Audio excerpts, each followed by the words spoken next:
ശമ്പളം കിട്ടിയല്ലേ? ഞാൻ ചോദിച്ചില്ലല്ലോ ഏട്ടാ, എനിക്ക് വേണ്ട. അത് കുഴപ്പമില്ല, ഇരിക്കട്ടെ. നിനക്ക് എന്തെങ്കിലും ആവശ്യം ഉണ്ടെങ്കിൽ വെച്ചോ, നിന്റെ കയ്യിൽ ഇരിക്കട്ടെ. വേണ്ട വേണ്ട വേണ്ട വേണ്ട. കുഴപ്പമില്ല, നിന്റെ ഇരിക്കട്ടെ. ഇപ്പൊ എന്റെ ഇരുന്നാലും നിന്റെ ഇരുന്നാലും എല്ലാം ഒരുപോലെയല്ല. അപ്പൊ നിന്റെ ഇരിക്കട്ടെ. വേണ്ട വേണ്ട ചേട്ടാ, വേണ്ട ചേട്ടൻ വച്ചോ. എനിക്ക് വേണ്ട. എനിക്ക് എന്തിനാ ഇത്രയും പൈസ? വേണ്ട, ചേട്ടൻ തന്നെ വച്ചോ.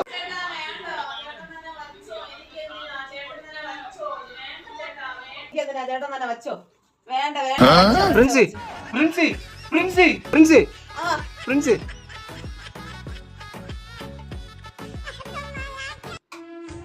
നട്ടുച്ച കിടന്ന് ഉറങ്ങിയിട്ട് വേണ്ടാത്ത ദുസ്വപ്നങ്ങൾ കണ്ടു കിടന്ന് വിളിക്കണം.